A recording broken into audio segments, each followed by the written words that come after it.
1974 March 29 അതൊരു സാധാരണ ദിവസമായിരുന്നു. അന്ന് ചൈനയിലെ സിയാൻ എന്ന് പറയുന്ന ടൗൺഷിപ്പിൽ നിന്ന് ഏതാണ്ട് 35 കിലോമീറ്റർ കിഴക്ക് മാറി ഒരു ഗ്രാമത്തിൽ ഏതാനും കർഷകർ ചേർന്ന് ഒരു കിണർ കുഴിക്കുകയായിരുന്നു.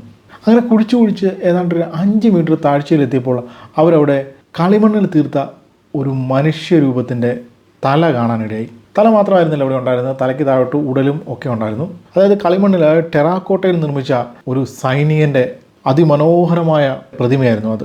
അതായത് ഏതാണ്ട് ഒരു ഒത്ത ചൈനക്കാരൻ്റെ രൂപവും ഭാവവും പൊക്കവും ഒക്കെയുള്ള ഒരു പൂർണ്ണകായ പ്രതിമ എന്നൊക്കെ വിളിക്കാൻ പറ്റുന്ന ഒരു സംഭവം. ഏതായാലും പ്രതിമ കിട്ടി. പക്ഷേ കർഷകർ കുഴിക്കൽ നിർത്തിയില്ല, അവർ വീണ്ടും കുഴിച്ചുകൊണ്ടിരുന്നു. കുഴിക്കും തോറും വീണ്ടും പ്രതിമകൾ ഇങ്ങനെ കിട്ടിക്കൊണ്ടിരിക്കുകയാണ്.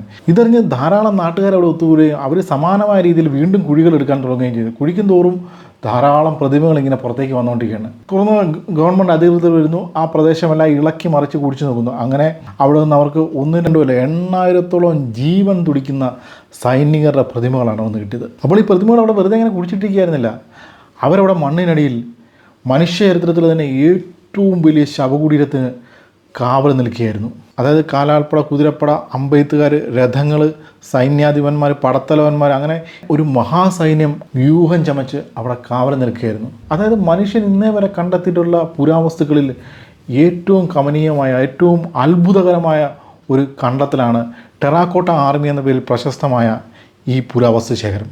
അപ്പോൾ ഈ ടെറാക്കോട്ട ആർമി എന്ന് പറയുന്ന സംഭവം ഇത്രയും അത്ഭുതകരമാണെങ്കിൽ ഈ ആർമി കാവൽ നിൽക്കുന്ന ആ ശവകുടീരം എത്ര അത്ഭുതകരമായിരിക്കും. അപ്പോൾ നിങ്ങൾ മിക്കവരും ഈ ടെറാക്കോട്ട ആർമി എന്ന് പറയുന്ന ഈ പുരാവസ്തു ശേഖരത്തെക്കുറിച്ച് കേട്ടിരിക്കാൻ സാധ്യതയുണ്ട്. പക്ഷേ അവർ കാവൽ നിൽക്കുന്ന മനുഷ്യൻ ഇന്നേ വരെ നിർമ്മിച്ചിട്ടുള്ള വെച്ച് ഏറ്റവും വലിയ ശവകുടീരത്തെക്കുറിച്ച് നിങ്ങൾ ആരും തന്നെ കേൾക്കാൻ സാധ്യതയില്ല. അതിൻ്റെ അർത്ഥം അങ്ങനെ ഒരു സംഭവം ഇല്ല എന്നല്ല. ഈ ടെറാക്കോട്ട ആർമി നിലയുറപ്പിച്ചിരിക്കുന്ന സ്ഥലത്തു നിന്നും ഏതാനും കിലോമീറ്റർ അകലെയായാണ് 2000 വർഷങ്ങൾക്ക് മുമ്പ് ചൈന ഭരിച്ച ചൈനയുടെ ആദ്യ ചക്രവർത്തി ഷെൻജി ഹോങ്ങിൻ്റെ ശവകുടീരം. അപ്പോൾ അതിനൊരു ശവകുടീരം എന്നൊക്കെ വിളിക്കുന്നത് വളരെ മോശമാണ്. കാരണം ഈ ടെറാക്കോട്ട ആർമി കാവൽ നിൽക്കുന്നത് വെറും ഒരു ശവകുടീരത്തിനല്ല, ഏതാണ്ട് 56 സ്ക്വയർ കിലോമീറ്റർ ഏരിയയിൽ പരന്നു കിടക്കുന്ന ഒരു ഭൂഗർഭ നഗരത്തിനാണ്. അതായത് കൊട്ടാരങ്ങൾ, മണിമാളികകൾ, കോട്ടകൾ, കോട്ടവാതിലുകൾ, കാവൽ മാടങ്ങൾ, കിടങ്ങുകൾ, ഇങ്ങനെ ഒരു പുരാതന നഗരത്തിന് വേണ്ട സകലതും അടങ്ങുന്ന ഒരു മഹാനഗരമാണ് അവിടെ മണ്ണിനടിയിൽ ഉറങ്ങിക്കിടക്കുന്നത്. 2000 വർഷം പഴക്കമുള്ള ഒരു മഹാനഗരം.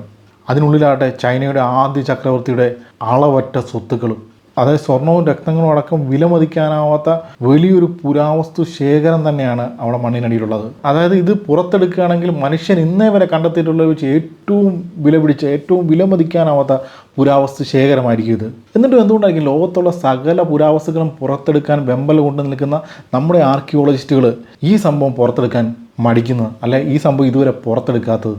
അതിന് ഒരു ഉത്തരമേ ഉള്ളൂ. ഷെൻജി ഹോങ് ഉറങ്ങിക്കിടക്കുന്ന ആ മഹാനഗരത്തിലേക്ക് കാലെടുത്ത് വെക്കാൻ നമ്മുടെ ശാസ്ത്രകാരന്മാർക്ക് ഭയമാണ്, ശരിക്കും ഭയമാണ്.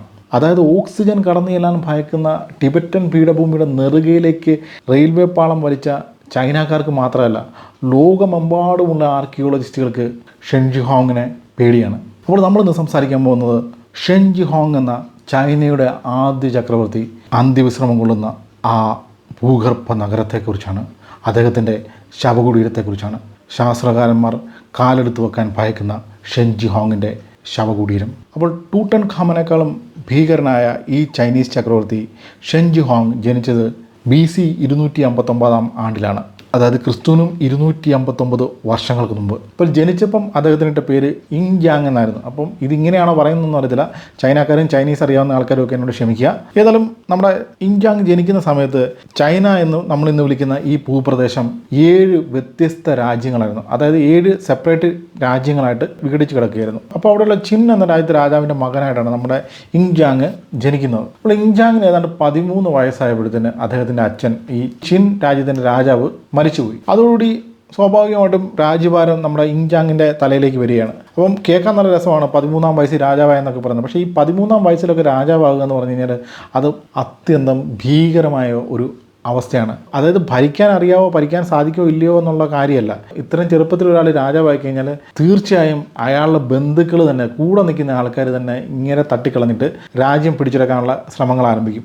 അതുകൊണ്ട് തന്നെ കൂടെ നിൽക്കുന്ന ഉറ്റ ബന്ധുക്കൾ തന്നെ ഇദ്ദേഹത്തിൻ്റെ ശത്രുക്കളായി മാറും. അതുകൊണ്ട് തന്നെ ഇങ്ങനെ ചെറുപ്പത്തിൽ രാജാവാകുന്ന രാജകുമാരന്മാർ മിക്കവരും തന്നെ അധികാരമേറ്റ് അധികം നാൾ കഴിയുന്നതിന് മുന്നേ കൊല്ലപ്പെടുകയാണ് പതിവ്. പക്ഷേ നമ്മുടെ ഇൻജാങ് അങ്ങനെ എളുപ്പത്തിൽ മരണത്തിന് കീഴ്പ്പെട്ടില്ല. അതായത് ഇൻജാങ്ങിന് സംരക്ഷണം ഒരുക്കി നിന്ന ആൾക്കാർ അതിശക്തന്മാരായിരുന്നു. അതുകൊണ്ട് തന്നെ ഇൻജാങ്ങിനെതിരെ ശബ്ദമുയർത്തി അല്ല ഇൻജാങ്ങിനെ ഏതെങ്കിലും തരത്തിൽ അപകടപ്പെടുത്തുമെന്ന് അവർക്ക് തോന്നിയ സകല മനുഷ്യരെ അവർ കൊന്നുതള്ളി. അതായത് ഇൻജാങ്ങിനോട് ശത്രുത പുലർത്തിയെന്ന് തോന്നുന്ന മനുഷ്യരെ മാത്രമല്ല അവരുടെ സകല ബന്ധുക്കാരെ അടക്കം ഇൻജാങ്ങിൻ്റെ ആൾക്കാർ കൊന്നുതള്ളി. അങ്ങനെ നമ്മുടെ ഇൻജാങ്ങിന് ഏതാണ്ട് ഒരു 21 വയസ്സായപ്പം അദ്ദേഹത്തിനെതിരെ ശത്രുത വെച്ച് പുലർത്തിയവരും അദ്ദേഹത്തിൻ്റെ ശത്രുക്കളായി തെറ്റിദ്ധരിച്ചവരും എല്ലാം തന്നെ കൊല്ലപ്പെട്ടു. ഇനി ബാക്കിയുള്ളവരാകട്ടെ അദ്ദേഹത്തിൻ്റെ കൺവട്ടത്തെങ്ങും വരാതെ ഓടി ഒളിക്കുകയും ചെയ്തു. അങ്ങനെ നമ്മുടെ ചിൻ രാജ്യത്തിൻ്റെ ഭരണം ആരംഭിച്ച ഇൻജാങ് രാജാവായി എന്ന് മാത്രമല്ല കാലക്രമത്തിൽ ചൈനയുടെ ചക്രവർത്തിയായി മാറുകയായിരുന്നു. ചക്രവർത്തി എന്ന് പറഞ്ഞാൽ ഒരു 1.5 ചക്രവർത്തിയായിരുന്നു നമ്മുടെ ഇൻജാങ്. അപ്പോൾ നിങ്ങളൊന്ന് ഓർക്കണം, 2000 വർഷങ്ങൾക്ക് മുമ്പ് അല്ലെങ്കിൽ 2200 വർഷങ്ങൾക്ക് മുമ്പ് ചൈന ഭരിച്ച ഒരു മനുഷ്യനെക്കുറിച്ചാണ് നമ്മളിപ്പോൾ സംസാരിക്കുന്നത്. അപ്പോൾ നമ്മൾ പറഞ്ഞല്ലോ 21 വയസ്സൊക്കെ ആയപ്പോൾ നമ്മുടെ ഈ ഇൻജാങ് വളരെ മനോഹരമായ രീതിയിൽ ഈ ചിൻ രാജ്യത്തിൻ്റെ ഭരണം നിലനിർത്തി പോരുകയായിരുന്നു. പക്ഷേ അതുകൊണ്ടൊന്നും നമ്മുടെ ഇൻജാങ് അത്ര തൃപ്തനായിരുന്നില്ല. പുള്ളിക്കൊരു വലിയ സ്വപ്നമുണ്ടായിരുന്നു. അതായത് ഏകീകൃത ചൈന. അതായത് നമ്മൾ പറഞ്ഞല്ലോ ചൈന എന്ന് പറഞ്ഞാൽ ആ കാലത്ത് 7 സെപ്പറേറ്റ് രാജ്യങ്ങളായിരുന്നു. ഇൻജാങ്ങിൻ്റെ സ്വപ്നം എന്ന് പറഞ്ഞാൽ ഈ 7 രാജ്യങ്ങൾ, അത് ഇൻജാങ്ങിൻ്റെ കൂടാതെ വേറെ 6 രാജ്യങ്ങളുണ്ടല്ലോ, ഈ 6 രാജ്യങ്ങളെ കീഴടക്കി ഒരു ഏകീകൃത ചൈന സ്ഥാപിക്കണം. ഏതായാലും അതിസമർത്ഥനായ ഈ മനുഷ്യൻ അതിനുവേണ്ടി വർഷങ്ങളെടുത്ത് പദ്ധതികൾ തയ്യാറാക്കി സൈനികരെ സംഘടിപ്പിച്ച് അതിനൂതനമായ അന്ന് വരെ ആ കാലത്ത് ആരും ഉപയോഗിച്ചിട്ടില്ലാത്തരം ആയുധങ്ങൾ നിർമ്മിച്ചെടുത്ത് ഈ പറഞ്ഞ 6 രാജ്യങ്ങളെയും ആക്രമിച്ച് കീഴടക്കി. അങ്ങനെ BC 221 ചൈന എന്ന ആ വലിയ ഭൂപ്രദേശം ചരിത്രത്തിലാദ്യമായി ഒരു ഏകീകൃത ഭരണത്തിന് കീഴിലെത്തി. ഏതായാലും നമ്മൾ ഇൻജാങ് അവിടെ കൊണ്ട് നിർത്തില്ല. പുള്ളിക്ക് ഈ ചൈന മുഴുവൻ കീഴടക്കിയാൽ മാത്രം പോരായിരുന്നു, ആ ചൈന മുഴുവനായി അടിമുടി മാറ്റിമറിക്കണമായിരുന്നു. അതിനുവേണ്ടി പുള്ളിയുടെ പേരങ്ങോട്ട് മാറ്റി. അങ്ങനെ പുള്ളി ഷിൻജി ഹോങ് എന്ന പേര് സ്വീകരിച്ചു. അപ്പോൾ ചിൻ അല്ലെ ഷിൻ എന്ന് പറയുന്ന പുള്ളിയുടെ ആ വംശത്തിൻ്റെ പേരാണ്. ഷിൻ എന്ന് പറയുന്ന രാജ്യത്തെ രാജാവാണ് നമ്മുടെ ഇൻജാങ്. ഷി എന്ന് പറഞ്ഞാൽ ആദ്യത്തെ ദ ഫസ്റ്റ് എന്നാണ്. പിന്നെ ഹോങ് എന്നും ഹോണ്ടി എന്നും 2 തരത്തിൽ പ്രൊണൗൺസ് ചെയ്ത് കണ്ടിട്ടുണ്ട്. അപ്പോൾ ഈ ഹോങ് എന്ന് പറഞ്ഞു കഴിഞ്ഞാൽ ചക്രവർത്തി, രാജാവ് അല്ലെങ്കിൽ ദൈവം എന്നൊക്കെയാണ്. അതായത് എംപറർ, കിങ്, ഗോഡ് കിങ് എന്നൊക്കെയാണ്. അപ്പോൾ ഈ പറഞ്ഞ വാക്കിൻ്റെ അർത്ഥം the first emperor of chin എന്നാണ്. ചില ആൾക്കാർ അത് the first God king of chin എന്ന് പറയാറുണ്ട്. ഏതായാലും നമ്മൾ ഇൻജാങ് ചൈനയെ അടിപൊളി മാറ്റിമറിക്കുന്നതിൻ്റെ ആദ്യപടിയായി പുള്ളിയുടെ പേര് മാറ്റി ഷിൻജി ഹോങ് ആയി മാറി. തുടർന്ന് അദ്ദേഹം ചൈനയിൽ നടപ്പിലാക്കിയത് നമുക്ക് ഇന്ന് പോലും ചിന്തിക്കാൻ പറ്റത്തില്ലാത്ത കാര്യങ്ങളാണ്. അതായത് ഒന്നാമതായിട്ട് ഇദ്ദേഹം ചൈന മൊത്തമായിട്ടും എഴുതാൻ ഒരു ലിപി കൊണ്ടുവന്നു. അതായത് റൈറ്റിംഗ് സ്റ്റാൻഡർഡൈസ് ചെയ്തു. 2200 വർഷം മുമ്പ് ഒരു ചക്രവർത്തി നടത്തിയ കാര്യമാണ് നമ്മൾ സംസാരിച്ചുകൊണ്ടിരിക്കുന്നത്. അപ്പോൾ നമ്മൾ പറഞ്ഞല്ലോ ചൈനയിലെ 7 രാജ്യങ്ങളിലും ഒരുപാട് ഭാഷകളുണ്ട്. അവയൊക്കെ എഴുതിയിരുന്ന പല ലിപികളിലാണ്. അതിനെ പുള്ളിക്കാരൻ സ്റ്റാൻഡർഡൈസ് ചെയ്തു. എഴുതാൻ ഒരു ഏകീകൃത റൈറ്റിംഗ് സിസ്റ്റം പുള്ളി കൊണ്ടുവന്നു. രണ്ടാമതായിട്ട് പുള്ളി അവിടെയെല്ലാം ഒരേ നാണയങ്ങൾ കൊണ്ടുവന്നു എന്നുള്ളതാണ്. ഏകീകൃത കറൻസി സിസ്റ്റം കൊണ്ടുവന്നു. പിന്നെ പുള്ളി അളവുകളെല്ലാം ഏകീകരിച്ചു. അതായത് മെഷറിംഗ് സിസ്റ്റങ്ങൾ തന്നെ ഏകീകരിച്ചു. അത് കഴിഞ്ഞ് പുള്ളി ചൈന ഉടനീളം കണക്ട് ചെയ്ത് റോഡുകൾ നിർമ്മിച്ചു എന്ന് മാത്രമല്ല, ഈ റോഡുകൾക്കെല്ലാം ഒരു സ്റ്റാൻഡേർഡ് ഉണ്ടായിരുന്നു. അതായത് ഒരു പ്രത്യേകിച്ചും അതിൻ്റെ വീതി ഇത്ര വേണമെന്ന് പുള്ളി അത് സ്റ്റാൻഡർഡൈസ് ചെയ്തിട്ടുണ്ടായിരുന്നു. അപ്പം റോഡിൻ്റെ വീതി സ്റ്റാൻഡർഡൈസ് ചെയ്ത കൂട്ടത്തിൽ പുള്ളി ഒരു കാര്യം ചെയ്തു. അതിലേ പോകുന്ന കാളവണ്ടികളിലെയും കുതിരവണ്ടികളിലെയും എല്ലാം ആക്സിലിൻ്റെ വിഡ്ത്ത് പുള്ളി സ്റ്റാൻഡർഡൈസ് ചെയ്തു. അതായത് കാളവണ്ടി ആയാലും കുതിരവണ്ടി ആയാലും അതിൻ്റെ വീതി ഒരു നിശ്ചിത അളവിൽ കൂടാൻ പാടില്ല. അതായത് നമ്മുടെ MBD ഒക്കെ പറയുന്ന പോലെ വീലുകൾ വണ്ടിയിൽ നിന്ന് പുറത്തേക്ക് തള്ളി നിൽക്കാൻ പാടില്ല എന്നൊക്കെ പറയുന്ന രീതിയിൽ പുള്ളി വണ്ടികളുടെ വിഡ്ത്ത് സ്റ്റാൻഡർഡൈസ് ചെയ്തു.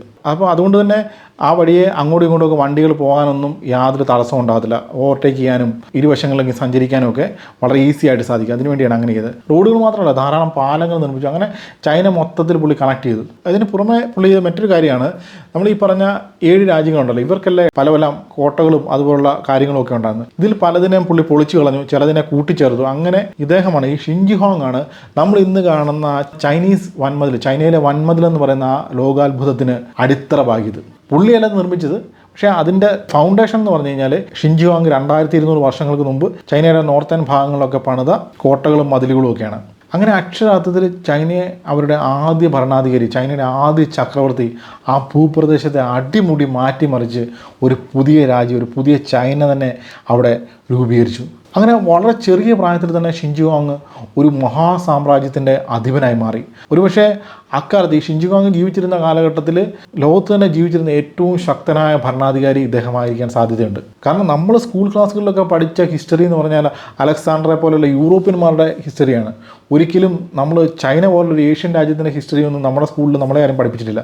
ഏതായാലും 2000 വർഷങ്ങൾക്ക് മുമ്പ് 2200 വർഷങ്ങൾക്ക് മുമ്പ് ഇത്രയും ശക്തനായ ഒരു മനുഷ്യൻ ചൈന ഭരിച്ചിരുന്നു എന്നുള്ളത് വളരെ അത്ഭുതകരമായൊരു കാര്യമാണ്. പക്ഷേ ഇത്രയും ശക്തനായിട്ടും നമ്മുടെ ഷിൻജിഗോങ്ങിന് ഒരു വലിയ ഭയമുണ്ടായിരുന്നു. ഭയം എന്ന് പറഞ്ഞാൽ മരണഭയം. അതായത് ഏതൊരു ചക്രവർത്തിക്കും ഉണ്ടാകാൻ സാധ്യതയുള്ള ഭയമാണ്.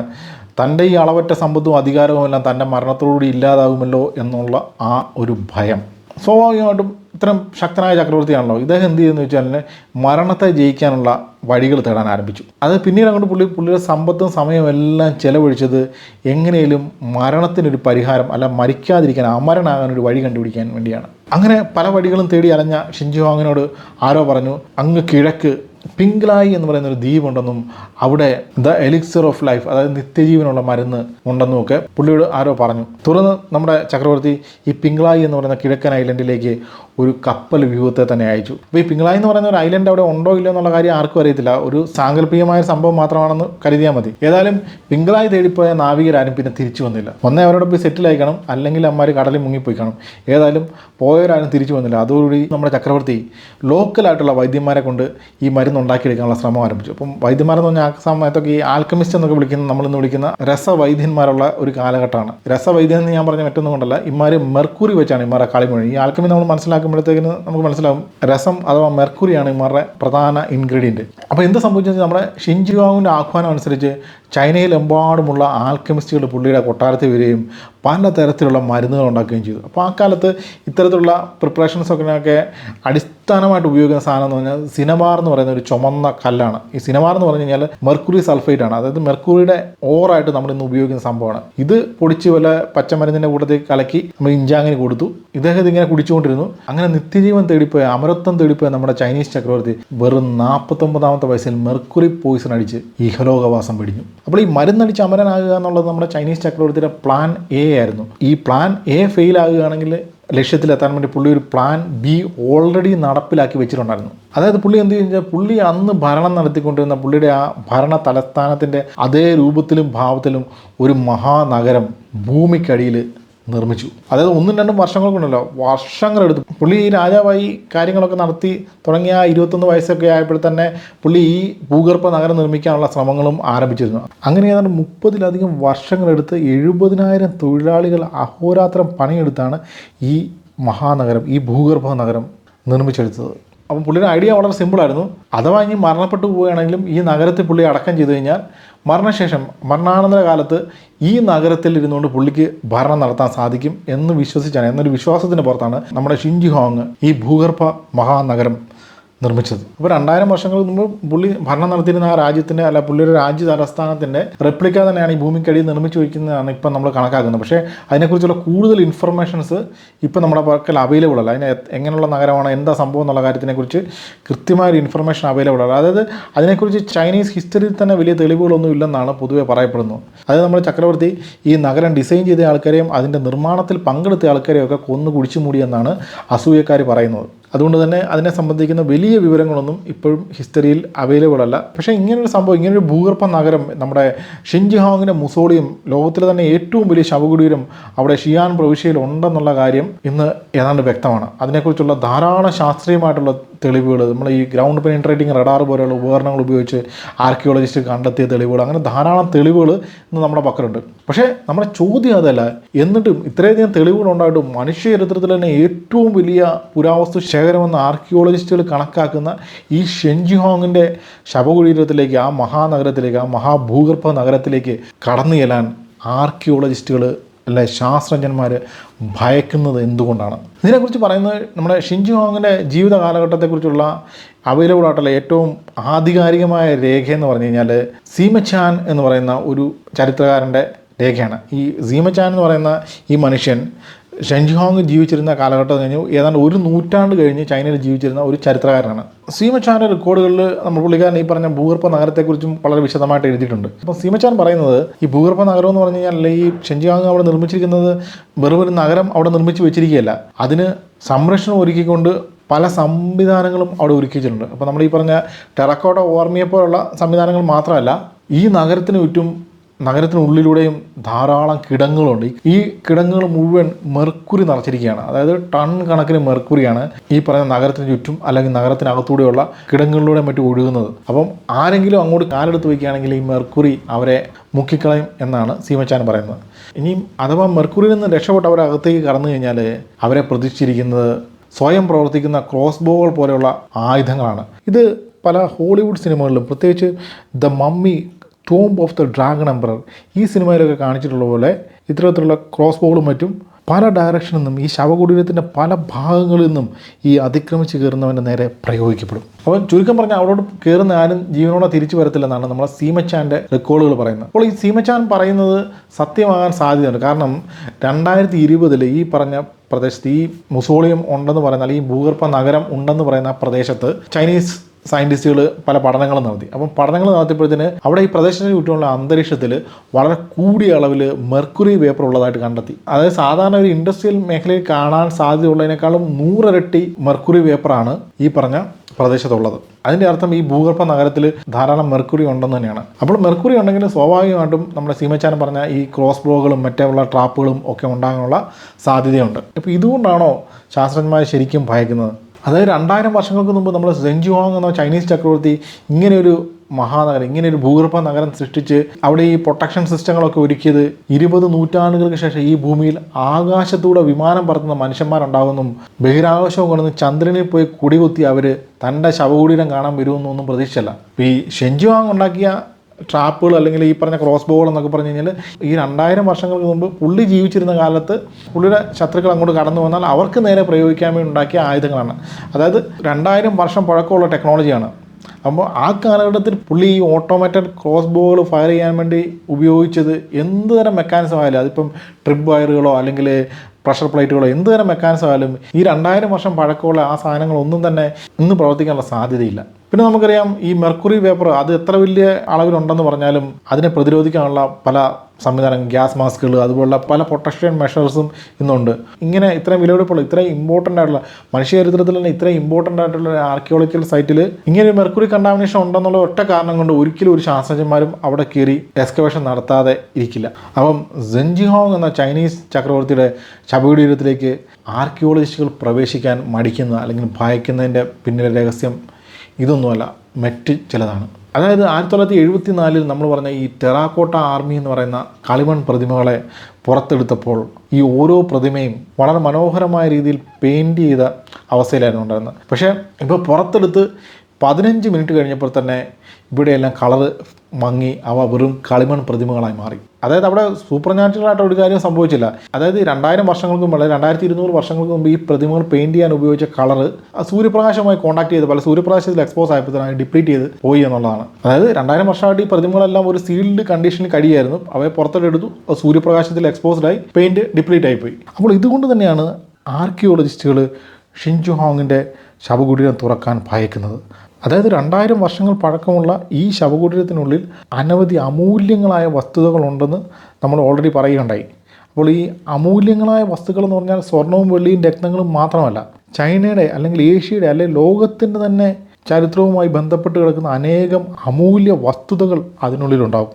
ഒരിക്കൽ ഈ ശവകുടീരം തുറക്കുന്നതോടുകൂടി ഇത്തരത്തിലുള്ള അമൂല്യമായ വസ്തുതകൾ പലതും എന്നേക്കുമായി നഷ്ടപ്പെട്ടു പോകാനുള്ള സാധ്യതയുണ്ട്. അതാണ് യഥാർത്ഥത്തിൽ പുരാവസ്തു ഗവേഷകരെ അല്ലെങ്കിൽ ആർക്കിയോളജിസ്റ്റുകളെ ഭയപ്പെടുത്തുന്ന കാര്യം. അപ്പോൾ നിങ്ങൾക്ക് തോന്നിയേക്കാം 1974 ഈ ടെറാക്കോട്ട ആർമി എന്ന് പറയുന്ന പുരാവസ്തു ശേഖരം കണ്ടെത്തുന്നത്. 1974 കഴിഞ്ഞ് ഇപ്പോൾ ഇത്രയും വർഷങ്ങൾ കഴിഞ്ഞു. നമ്മുടെ ടെക്നോളജി ഒരുപാട് പുരോഗമിച്ചു. 1974 ടെക്നോളജി ഒന്നുമല്ല ഇന്ന് പുരാവസ്തു വിദഗ്ധന്മാരും അല്ലെങ്കിൽ അത്തരത്തിലുള്ള മേഖലകളിൽ പ്രവർത്തിക്കുന്ന ആൾക്കാരും ഒന്നും ഉപയോഗിക്കുന്നത്. നമുക്ക് അത്യന്താധുനികമായ പല സങ്കേതങ്ങളുമുണ്ട് ഇത്തരത്തിലുള്ള പുരാവസ്തു ശേഖരങ്ങളെ പ്രിസർവ് ചെയ്യാൻ വേണ്ടി. അതായത് പലതരം പ്രൊട്ടക്റ്റീവ് കോട്ടിങ്സ് നമുക്ക് ഉപയോഗിക്കാൻ സാധിക്കും. അതുപോലെ പോർട്ടബിൾ സീൽഡ് ചേമ്പേഴ്സ് പോലെയുള്ള കാര്യങ്ങൾ ഉപയോഗിക്കാൻ സാധിക്കും. ഇങ്ങനെയൊക്കെയുള്ള കാര്യങ്ങൾ ഉപയോഗിച്ചാണ് ഇന്നുള്ള പല സയൻറ്റിസ്റ്റുകളും വളരെ ഫ്രജൈലായിട്ടുള്ള ആർക്കിയോളജിക്കൽ ആർട്ടിഫാക്ട്സിനെ സംരക്ഷിച്ചു പോരുന്നത്. അപ്പോൾ അത്തരത്തിലുള്ള സങ്കേതങ്ങൾ, അത്തരത്തിലുള്ള ടെക്നോളജികളുടെ സഹായത്തോടുകൂടി ഈ മൊസോളിയം ഓപ്പൺ ചെയ്ത് അതിലുള്ള വസ്തുക്കൾ പുറത്തെടുത്തുകൂടെ എന്നൊരു ചോദ്യം വന്നേക്കാം. പക്ഷേ ഇവിടെ വരുന്ന പ്രശ്നം എന്താണെന്ന് വെച്ച് കഴിഞ്ഞാൽ ഇതിൻ്റെ വലുപ്പമാണ്. അതായത് നമ്മൾ എസ്കേപ്പ് ചെയ്യാൻ പോകുന്നത് സാധാരണ ഒരു പുരാവസ്തു ശേഖരമല്ല, ഏതാണ്ടൊരു മഹാനഗരത്തിൻ്റെ വലിപ്പമുള്ള, അതായത് നമ്മുടെ ഡൽഹിയുടെയൊക്കെ വലിപ്പമുള്ള ഒരു വലിയ പുരാവസ്തു ശേഖരമാണ് നമുക്ക് എക്സ്കവേറ്റ് ചെയ്തെടുക്കാനുള്ളത്. അതിന് നമുക്ക് നമ്മുടെ കയ്യിലുള്ള പോർട്ടബിൾ സീൽഡ് ചേമ്പേഴ്സ് ഒന്നും മതിയാകാതെ വരും. അതായത് ഏതാണ്ട് ഡൽഹി പോലൊരു മഹാനഗരത്തെ മൊത്തത്തിൽ സീൽഡ് ചെയ്യാൻ പറ്റുന്ന ഒരു സീൽഡ് ചേമ്പറൊക്കെ ഉണ്ടെങ്കിൽ മാത്രമേ ഉള്ളൂ ഇന്നത്തെ സാഹചര്യത്തിൽ നമുക്ക് ഈ പറഞ്ഞ ഷിൻജുഹാങ്ങിൻ്റെ മ്യൂസിയം ഓപ്പൺ ചെയ്ത് അതിലുള്ള വസ്തുതകൾ ഒരു കേടും കൂടാതെ പുറത്തെടുക്കാൻ സാധിക്കത്തുള്ളൂ. അപ്പോൾ ആർക്കിയോളജിസ്റ്റുകളുടെ മുന്നിലുള്ള യഥാർത്ഥ പ്രശ്നം എന്ന് പറഞ്ഞാൽ ഈ പുരാവസ്തു ശേഖരത്തിലുള്ള ഭയമല്ല, അത് പുറത്തെടുക്കാനുള്ള ടെക്നോളജി ഇന്ന് നമ്മുടെ പക്കൽ ഇല്ല എന്നുള്ളതാണ്. അങ്ങനെ ഒരു ടെക്നോളജി വരാൻ വേണ്ടി, അത്രയും ഷിയർ സൈസിലുള്ള മോണ്യുമെൻറ്റ് ഓപ്പൺ ചെയ്ത് അതിലുള്ള വസ്തുക്കളൊന്നും കേടുകൂടാതെ പുറത്തെടുക്കാൻ പര്യാപ്തമായൊരു ടെക്നോളജി വരാൻ വേണ്ടി, അല്ലെങ്കിൽ ടെക്നോളജിക്കൽ അപ്ഗ്രേഡ് ഉണ്ടാകാൻ വേണ്ടി ആർക്കിയോളജിസ്റ്റുകൾ യഥാർത്ഥത്തിൽ വെയിറ്റ് ചെയ്യുകയാണ്. അത് നമുക്കറിയാം, പല ആർക്കിയോളജിസ്റ്റുകളുടെ ആക്രാന്തം മൂലം വളരെ അമൂല്യമായ പല പുരാവസ്തു ശേഖരങ്ങൾക്കും വലിയ തോതിലുള്ള കേടുകൾ സംഭവിച്ചിട്ടുണ്ട്. അതായത് ഉദാഹരണം പറയുകയാണെങ്കിൽ ഹെൻറിച്ച് ഷീൽമാൻ എന്ന് പറയുന്ന ഒരു ആർക്കിയോളജിസ്റ്റിൻ്റെ എടുത്തിയാട്ടം മൂലം ട്രോയി നഗരത്തിൻ്റെ ഭാഗമായിരുന്ന പല പുരാവസ്തു ശേഖരങ്ങൾക്കും കേടുപാടുകൾ സംഭവിക്കുകയുണ്ടായി. ഇതേ കാര്യം തന്നെയാണ് ഹാവേർഡ് കാർട്ടർ ടൂട്ടൻഖാമൻ്റെ മമ്മിയോടും അനുബന്ധ വസ്തുക്കളോടും ചെയ്തത്.